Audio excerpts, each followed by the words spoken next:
बहुत बड़ा सांप उसके सामने था।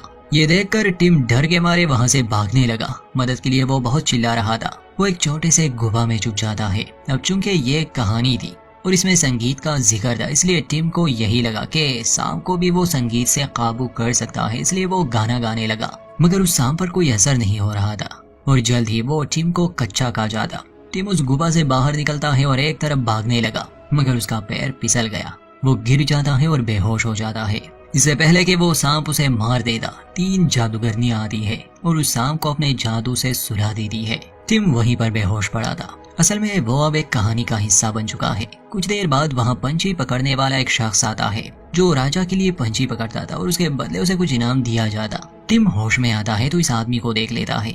इसका नाम इवान था। टिम को यही लगा कि इसने मेरी जान बचाई, क्योंकि वो विशाल सांप अब सो रहा था। इवान को लगा ये लड़का एक राजकुमार है और वो भी झूठ बोल देता है कि हाँ, मैंने आपकी मदद की, आपकी जान बचाई, मैंने जादू से इस सांप को सुला दिया, अब इसके बदले आप मुझे कोई इनाम दे सकते हैं। ये सुनते ही कि ये लड़का एक राजकुमार है, वो 3 जादूगरनियां फिर से प्रकट हो जाती है और कहती है कि राजकुमार टमीनो, हमें कई सालों से आपका ही इंतजार था और आपको हमारी रानी से मिलना होगा। इवान अपना मुंह बंद नहीं रख रहा था, इसलिए वो जादूगरनियां उसका मुंह ही जादू से गायब कर देती है। वो टिम को राजकुमारी की एक झलक दिखाते हैं और उसे ले जाते हैं रानी के महल में। रानी खुद भी एक जादूगरनी थी, मगर उसकी बेटी यानी राजकुमारी को एक बुरा शख्स ले गया था और एक राजकुमार ही उसे चुरा सकता है।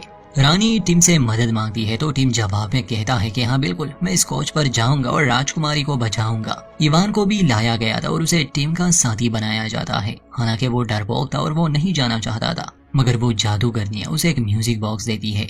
कहती है कि अगर कोई भी मुसीबत आए तो ये तुम्हारी जान बचाएगा। अब मजबूरन उसे भी टिम के साथ इस सफर पर निकलना पड़ा। इन्हें जाना था एक राज्य में जहाँ हिटलर नामी एक सेनापति रहता था। उसी ने राजकुमारी पमीना को कैद किया हुआ है। सफर के दौरान ही टिम को एक आवाज सुनाई देती है और देखते ही देखते वो जादुई दुनिया से निकलकर अपनी असली दुनिया में आ जाता है। मतलब कि उसी लाइब्रेरी में जहाँ से वो इस कहानी की दुनिया में गया था। तो असल में वहाँ जाने का एक खास रूल है कि सिर्फ एक खास समय में ही यहाँ का इंसान वहाँ जा सकता है, ताकि किसी को शक ना हो।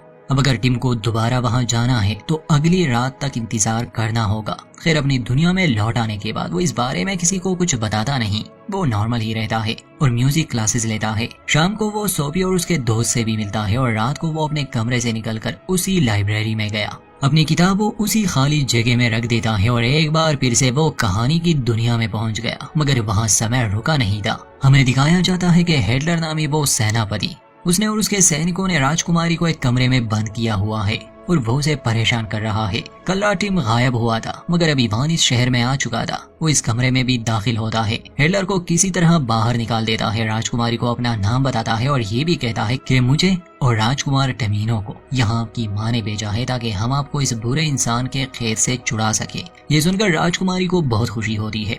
हिटलर के सिपाही दरवाजा तोड़ने की कोशिश कर रहे थे, इसलिए दोनों वहाँ से जल्दी निकल जाते हैं और शहर में छुपने की कोशिश करते हैं। टिम भी अब इस शहर में आ चुका था। भागते भागते वो इवान और राजकुमारी से मिलता है, मगर इससे पहले कि तीनों वहाँ से निकल पाते, हिटलर और उसके सैनिक इन्हें चारों ओर से घेर लेते हैं। टिम को ख्याल आता है और इवान से कहता है कि वो म्यूजिक बॉक्स निकालो। इवान उस बॉक्स को निकालता है और उसे बचाने लगा। ऐसा करते ही हिटलर और उसके सैनिक अपने होश में नहीं रहते। उस आवाज की वजह से वो सभी सो जाते हैं और तभी एंट्री होती है यहाँ के राजा की। सभी लोग उसके सामने झुक गए। राजा वजह पूछता है कि आखिर यहाँ क्या हो रहा है, जिस पर राजकुमारी उसे सच बता देती है कि आपके सेनापति ने मुझे गुलाम बनाया था और ये 2 आदमी मुझे बचाने आए हैं। ये सुनते ही राजा हिटलर पर काफी गुस्सा करता है और राजकुमारी से कहता है कि आइंदा कोई भी तुम पर जुल्म नहीं करेगा, मगर वो इन सभी को ऐसे जाने भी नहीं दे सकता था।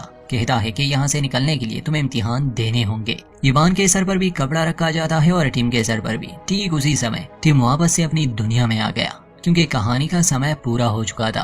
खैर, वो इस बारे में अब भी किसी को नहीं बताता। पाउलो उसका रूम में टिम से नाराज था, क्योंकि वो आधी रात को बिना कुछ बताए कमरे से चला जाता था। टिम अभी तक उसे सच नहीं बता सकता था। रात को सोफी टिम से मिलने आती है, जो यहाँ के रूल्स के अगेंस्ट था, मगर फिर भी वो आती है, उससे बात करती है। सोफी उसके करीब आना चाहती थी, मगर टिम को अंदाजा हो जाता है कि फिर से उस जादुई दुनिया में जाने का समय आ चुका है। इसलिए सोफी को वहीं छोड़कर और बिना कुछ बताए वो सीधा लाइब्रेरी में आता है और उस रहस्यमय दरवाजे से पहुंच जाता है उस कहानी की दुनिया में।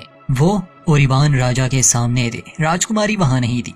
जिस पर टिम पूछता है कि क्या मैंने बहुत देर कर दी। खैर राजा उसे कहते हैं कि तुम राजकुमारी से मिल सकोगे, मगर उससे पहले तुम्हें एक परीक्षा देनी होगी।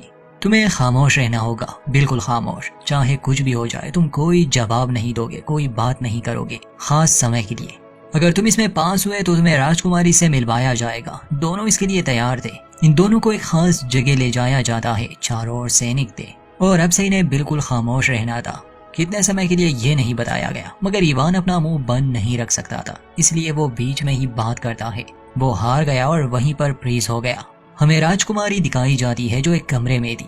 हिटलर भी उसी कमरे में था और अब वो अपने किए पर बहुत शर्मिंदा था। तभी वहां प्रकट होती है महारानी और वो अपनी बेटी से कहती है कि तुम्हारी मदद के लिए मैंने जिस लड़के को भेजा था, क्या उसने तुम्हें आजादी नहीं दिलाई? साथ ही वो राजकुमारी को उसका मकसद याद दिलाती है कि उसे यहाँ के राजा को मारना है। ऐसा होगा तो रानी अमर रहेगी।